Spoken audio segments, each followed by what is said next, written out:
Bonsoir à toutes et à tous et bienvenue dans ce Kinous Ardout numéro 11 de la série et nous espérons que vous êtes toujours avec nous, que vous profitez de ces enseignements que tous les rabbinim ici présents essayent de vous donner pour essayer de vous faire partager, participer et surtout profiter de ces grands enseignements que le rabbi nous a transmis.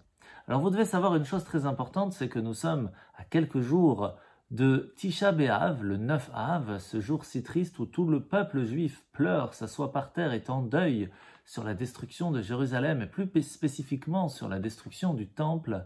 Et comme on l'a déjà souvent répété, le temple a été détruit à cause de la haine gratuite, d'où l'importance d'être unis et de s'entraider avec un beaucoup de Havat Israël, car c'est en fin de compte seulement cela qui nous aidera à pouvoir vivre la reconstruction du troisième Beth Amikdash Bezrat Hashem. Il faut savoir que c'est une question. Quand va-t-il venir? Quand Mashiach va-t-il se dévoiler? Quand pourrons-nous, Bezrat Hashem, profiter du dévoilement de Mashiach et de la reconstruction du troisième temple?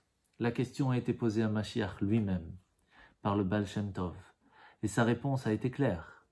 Lorsque les enseignements du Baal Shem Tov, la Chassidoute, seront dévoilés partout dans le monde, chaque fois que l'on fait un chiour, sur WhatsApp, sur Facebook, sur YouTube, partout, et que vous le transmettez, que vous faites participer à ce que quelqu'un, encore une personne, puisse étudier la Torah, puisse étudier la Chassidoute, et que l'on puisse en fin de compte comprendre le but de notre venue ici sur Terre, et encore plus de s'entraider grâce à cela, nous rapprochons de plus en plus la venue de Mashiach.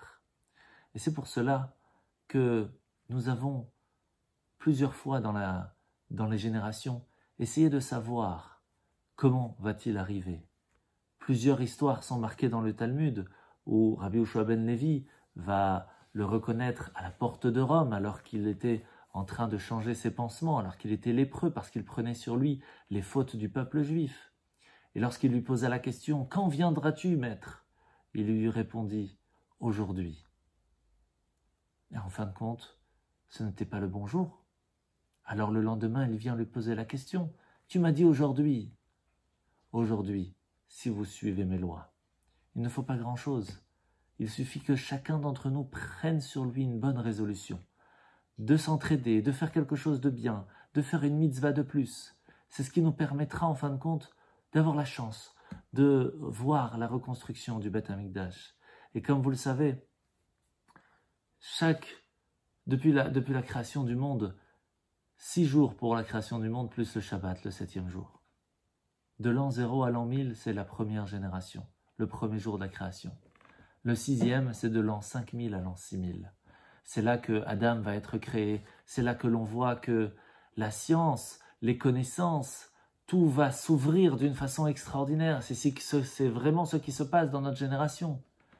Mais à un certain moment, on arrive à Shabbat, on est en 5780. Nous arrivons à la fin de ce millénaire. Nous arrivons au début de Shabbat. Shabbat ne commence pas à minuit, il commence bien plus tôt. À nous de vouloir prendre le Shabbat un peu plus tôt. Nous voulons recevoir Mashiach plus tôt. Pour cela, il faut comprendre quelles sont les choses à faire. Nous sommes vraiment dans la génération qui va nous permettre de recevoir Mashiach. C'est à nous de faire ce qu'il faut. Et on le sait quand on regarde un petit peu les prophéties. Il y a tellement de choses que le Talmud nous mentionne avec toutes les choses qui vont se passer avant que Mashiach arrive. L'érudition en Torah sera réduite. Il y aura de grands bouleversements, des décrets difficiles. La jeune génération ne respectera pas ses aînés. Il y aura une inflation des prix alimentaires. Les gouvernements, de façon générale, pencheront vers l'hérésie, vont renier la Torah, même en Israël.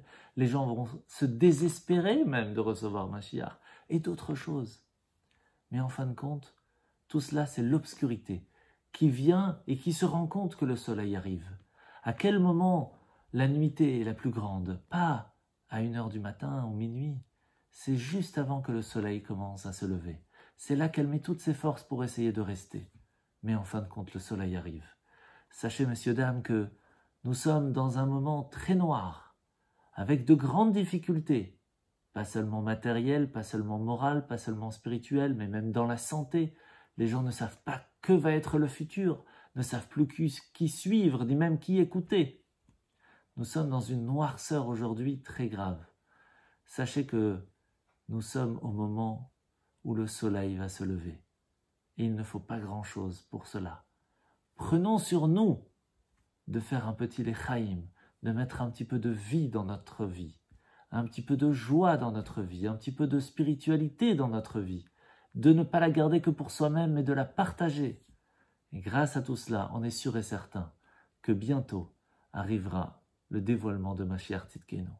Bonne soirée et profitez de ce beau Kinous.